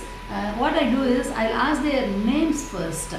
Okay, Sashi. So I will say how many sounds are there in your name, how many letters are there. So in English, it's a very funny thing that the letters of English alphabet do never correspond with the sound value of that alphabet. So English is a funny language. So let us start with our own name. I always make them write their name in phonetic form. Okay, on the first page when they write their name. Then I slowly ask them to write their father's name, mother's name, friends' names, and adjectives little by little. And then I think my students present here will know. I used to teach them songs, tongue twisters, some language games. Okay, having vowel drills or consonant drills, and through singing also we inspire students, especially the 7 English notes. Do, a deer, a female deer. I think my students will remember. Do, a deer, a female deer. Ray, a drop of golden sun. Me, a name I call myself. Yes, so this song I used to sing, in classes to teach them like how 7 notes are there in Tamil or Carnatic music. Sari, Gama, Padani. Okay, Sari, Gama, Padani. That is in our Indian classical music, we have those 7 notes. In phonetics, when I trained them, I used to tell them that the English Western people also have the basic notes. Again, they also have 7 notes. Do, Re, Mi, Fa, Sol, La, Ti. So those 7 notes are there. So to remember those 7 notes, I am also a singer basically for All India Radio, for mass singing, for choir, integration singing. So I was trained by my guru, okay, this particular song. Okay, we were trained in light music. So we were trained this song first. Do, a deer, like that. No, they used to tell us, beautifully they sing for us, and we also learned. And I used to sing. And Shelley's poems. Shelley's poems are lyrical ones, like Subramania Bharatiya's poems. Shelley's poems can be sung. So when I teach Odo Skylark, I used to sing. I try my own tune. I don't know what intention did Shelley have. The Ragam, Talamala, I don't know. They won't have such things. They have different notes. I used to sing. It comes. Beautifully it comes. And for prayer song, okay, see, for everything our college calls only the teachers of English or the language teachers for conducting programs to sing prayer songs. Right, for English meetings they always insist on English songs. So I used to train them. What's that song? There shall be showers of blessing. Right, I have got a very good collection of songs. There shall be showers of blessing. This is the promise of love. That song is very beautiful. So train your students. Okay, we can achieve 2 things at a time. One is we can engage them teaching our lesson based on the sounds. Secondly, we can prepare them for a program. So next program they will sing. Okay, and seeing them sing, the other class also will come forward. So I make my class interesting with this, and I go for vowel drill. Okay, if the word begins with A and D, okay, I'll ask them to write alphabetically A and D, then the 3 letters at the end. Then I'll make them add the first letter according to the alphabet. B, A and D, band. Then C, we don't have any word. D, we don't have. E, F, G, like that we go on and on and on, and we'll get many words. O and D, again we get some words. We get ART ending words, we get many words. So give them drilling. Okay, you just use different ways. And now we have got lots of YouTube videos where many teachers are trying across the world of how to train or how to teach phonetics among students. So these are few ways. But currently or unfortunately, I've been teaching only foundation English in college. Okay, and only as long as I was in Dindigul, I was teaching all these major subjects. But here, but then I engage my students, teaching phonetics because it's a must know subject. Okay, so this is one way. If you have better ways of inspiring the study of phonetics, please, you can also register your ideas. Yes, next. Ma'am, can you hear me now? This is Mohana Priya. Yeah. Okay, ma'am, there's a question in YouTube. Yes. Why shouldn't we use myself? I think you were talking about myself, Shanti. So Yes. there's a person who has asked us, why shouldn't we say that? Yeah, very good question. Myself in English grammar has got an identity called reflexive pronoun. Okay, and it cannot come in the subject position. Okay, myself can come only at the end of the sentence in the object position. Okay, or it can come as a second word. For example, if you want to say that this work is done by me exclusively, normally we say I did this work myself. But when the listener does not understand the emphasis, then we say I myself did it. நான் தான் செஞ்சேன். In Tamil நல்லா தெளிவாக சொல்லுவோம். Englishல we say I myself did it. So it can come as a second word. It's a reflexive pronoun. I myself, you yourself, or you yourselves, we ourselves. Okay, he himself, she herself, it itself, they themselves. These are all reflexive pronouns. Okay, I myself did this. You yourself helped me. She herself sang the whole song. He himself did the whole work. Like that you can say. Okay, it's a reflexive pronoun. So myself cannot come under subject position. Okay, you should always introduce as I. I is the subject for myself. Okay, I. Then the object of I is me. Okay, my, myself. These are all to come at the second or the end of the sentence. Have I made myself clear to you? Yes, ma'am. Thank you, ma'am. The next question.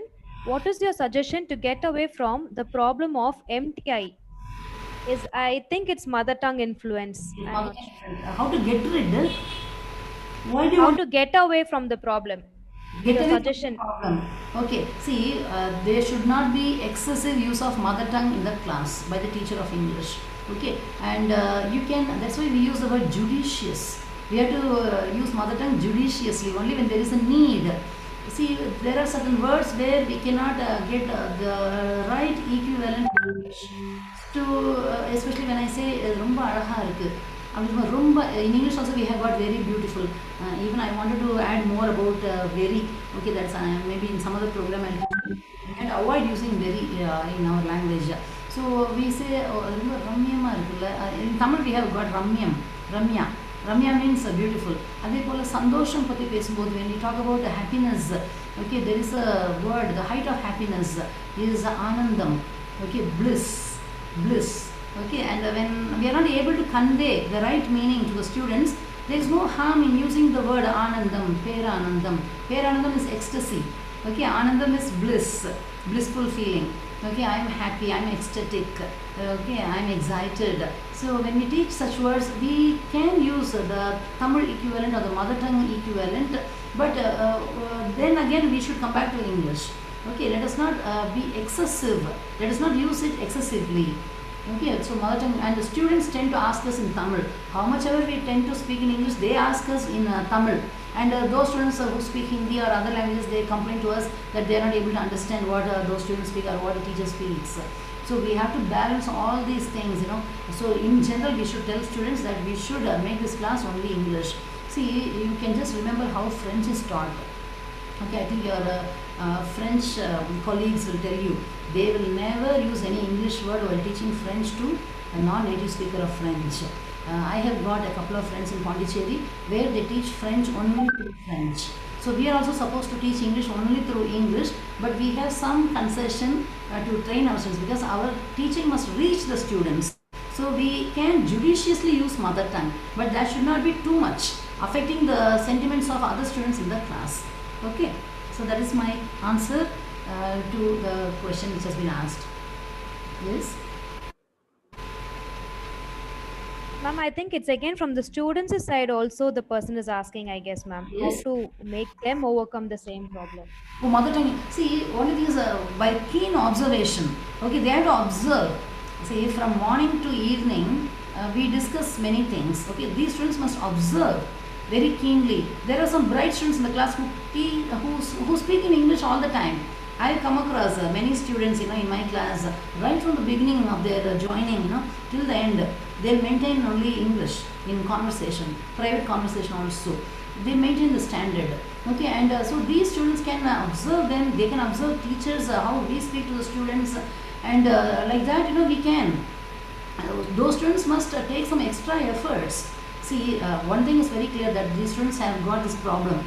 Okay, having diagnosed the problem, I think they can go for the remedy or the cure for it, or how the problem can be healed. Okay, only through efforts. We have to take some extra efforts. We have to practice, practice, practice. Practice speaking, practice listening, practice reading, practice writing. Even at this age, I do practice all these 4 skills, because every FDP is a new horizon for me. Okay, every time. See, you can see my house like a workshop, full of my notes. I am not good at computer typing. I am good at writing. I am very fast in writing. So I always maintain, okay, I have to practice. So even at this age, I have to take lots of efforts to satisfy the needs of the participants as well as the organizers and all. I should satisfy my conscience above all. So we have to practice. For those students who are present here, please observe. Okay, now that you have got a mobile phone, given to you, okay, you can just make use of that in a judicious way. Okay, but how much time is wasted by youngsters, using the mobiles. Okay, so let us all use the mobile for learning. Okay, there are many apps. I too have got a YouTube channel. Okay, like that, there are so many teachers. Nowadays we have to have, create lots of learning resources for the students. And NAC is insisting on that. So all of us have started recording our classes. And like that, there are lakhs and lakhs of recordings available in YouTube. So my dear students present in this program, kindly practice, okay, no harm, listen, close your eyes and listen to good lectures, okay, good conversations, watch English movies for the good side of it, okay, watch English programs, the chat shows, the NDTV programs, the news, okay, all these things, we all did it, in the past we did all these, our teachers also suggested all these things, we did it and we also got the improvement in us, okay, yes? Okay, ma'am. The next question. English language is highly gendered and racial. Is this true? Not at all. I don't know which source makes the questioner ask this question. It is not racial. Oh, I see. There are umpteen number of books available in English. Okay, why do you choose such a book? Which is see, we cannot generalize like this. Okay, English is spoken as an official language. Not spoken. It is used as an official language in 67 countries. Are they mad? Okay, see, we people, have to be very generous in understanding a language. Okay, it doesn't, I don't think so. There is no supremacy seen anywhere. I think we need not confuse, okay, people with the language. Okay, they got the freedom of expression, right to speak, right to express ourselves in print medium also, but then, I don't think so. I don't think that right? They got subject specific books in English now. Am I right? Right? Maybe some writers are biased.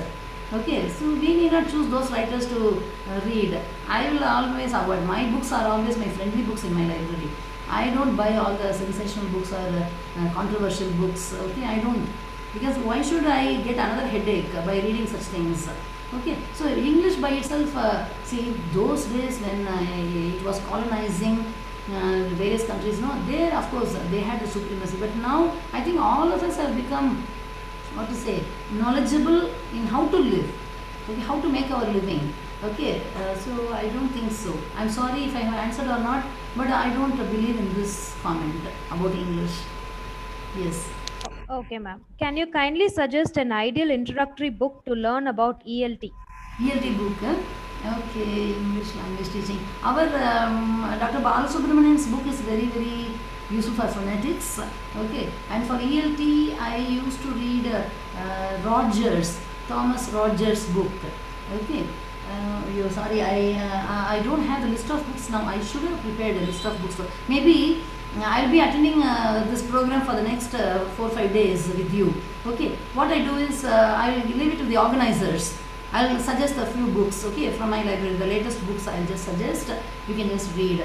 Okay, there are many books. I used to read Damija's book for phonetics. I used to read ELT books. Rogers' book only I read.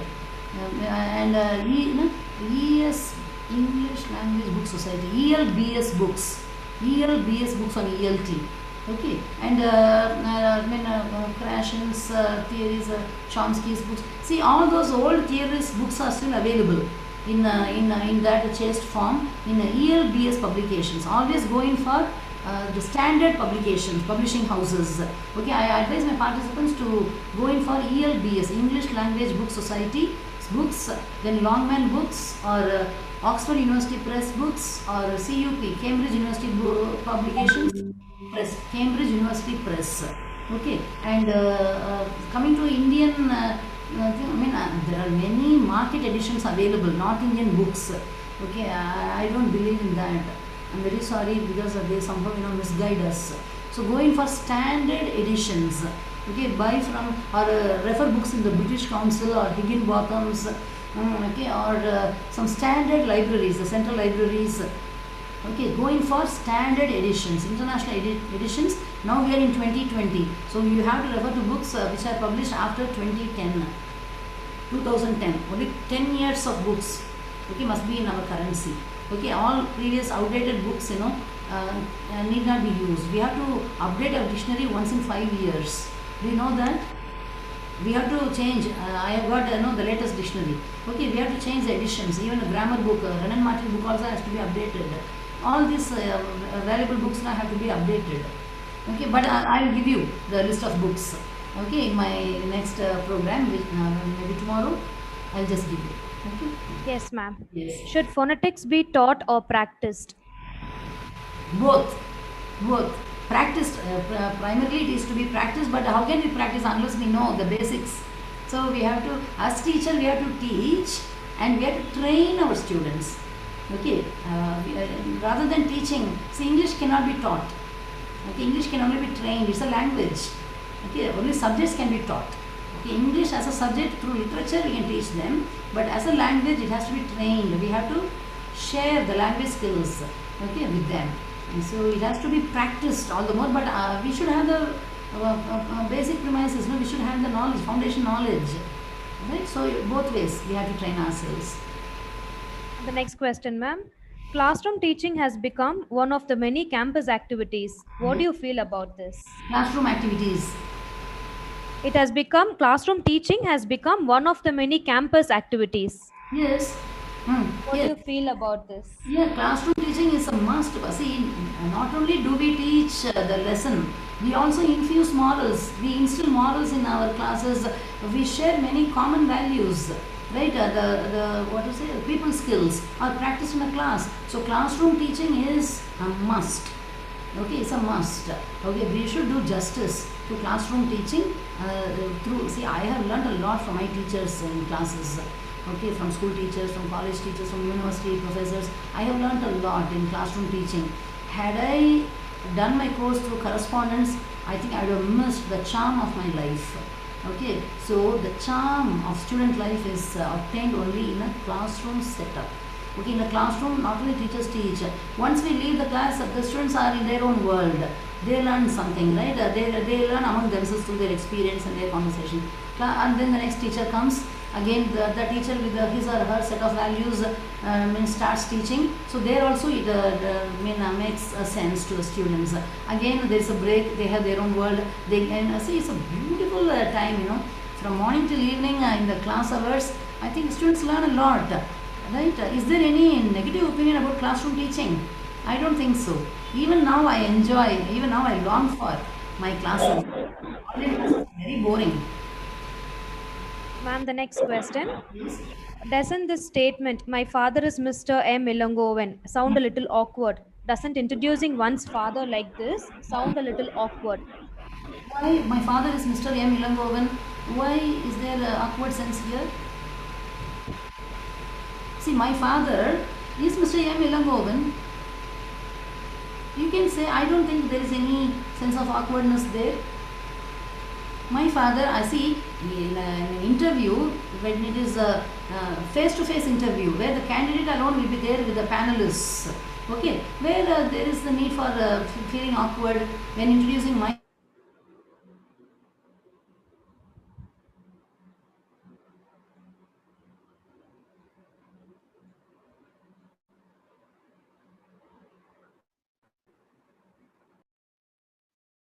think so, but my father's name is Mr. M. Ilangovan. My father is Mr. M. Ilangovan. I don't feel anything awkward in this. If Dr. Surendran has got a better explanation, he can share with us. Has Dr. Surendran joined YouTube or Zoom? Zoom, ma'am. Zoom. Then if he is available, we'll ask him to share his views. If you have time. Is he available? Dr. Surendran? Madam, yes, I am available, yes. Yeah. Kindly enlighten. Yes. No, I was just wondering because context and situations matter very much. For example, if we are introducing, say, one's father to, say, an Englishman, probably it would be fine. But whereas if we are, introducing our father to a teacher or a friend or a relative or whatever, I think it will be a different kind of situation. So context and situations matter very much, if I'm right. Yeah, you are right, sir. Now the sentence can be reframed. If the father is available in the parent-teachers meeting, you can say, here is my father, Mr. Ilangovan. Otherwise, we may not know. Okay. Because this is part of it. It is about, creating some problem for me. Okay. Thank you, sir. Thank you for sharing. Thank you, madam. It was really very nice presentation because a lot of information as I would like to put it. Thank you. Thank you. When a teacher, gives me these compliments, really, I'm very, very happy. Thank you, sir. Thank you so much. Welcome. Yes, Thank sir. you so much, ma'am, for patiently answering all the questions. Now over to V. Gayatri, ma'am. Thank you all very much. Thank you, Ms. Mohanapriya. Now we take this opportunity to express our gratitude to the resource person. Over to Dr. V. Deepa. A very warm good evening to one and all present here. The essence of all beautiful art is gratitude. On behalf of Sri Shankarlal Sundarbai Shasun Jain College for Women, I take this opportunity to propose a vote of thanks. Firstly, I owe my hearty thanks to our guest speaker, Dr. LRS Kalanidhi, Vice Principal, Students Affairs, Guru Nanak College, Chennai, for contributing and sharing her expertise on the topic. We redefine skill sets to refine communicative English for these students. Ma'am, we have had an extremely useful day. Through your presentation, we have learned a great deal and are very much indebted to you for the new perspectives towards teaching and the need to revive our perspectives in this current scenario. Though communicative English is a very common and much discussed topic, you have definitely redefined the approach towards teaching in many aspects and highlighting the significance of HOTS components of English language, HOTS components of English language and the various skill sets in the context of faculty. Thank you so much, ma'am, for generously sharing your time and knowledge. I'm sure you have filled us with many ideas and approaches which will refine our teaching of communicative English in our classrooms. My sincere thanks to all the faculty members, participants from various parts of the country for your enthusiastic participation in this FDP. We have been fortunate to have participants from academic, industry, and other areas. Thank you so much. I would like to thank our management, Madam Principal Dr. S. Padmavati, Madam Vice Principal Dr. S. Rukmani for their unflinching support and motivation for organizing this FDP. I am fortunate to thank the dedicated and well-motivated team of my department who are aware of their tasks and are very concerned about the results. Thank you, friends. I would like to place my hearty thanks to all the technical and non-technical staff members because of whom we made this FDP possible. Finally, let me thank God Almighty who has designed and refreshed our souls with a sweet stream of blessings. Once again, I would like to state that we are glad for all of you here over the FDP and we thank you for being with us. It has remained a pronounced pleasure for us to host you. Thank you. See you tomorrow. Thank you all very much. Thank you, ma'am. Participants are requested to submit the feedback form for the day 2. We'll join tomorrow for the day 3 session. Thank you all. Thank you, madam. Thank you all very much. Thank you so much, ma'am. Thank you, ma'am. Thank you. I hope it went well. Yes, ma'am, definitely. Okay. Thank you, ma'am. Yeah, I'll speak to you later. Yeah, thank you, Pa. Thank you, ma'am. Thank you. Thank you, ma'am. Thank you, ma'am. Thank you. Ma'am. Thank you.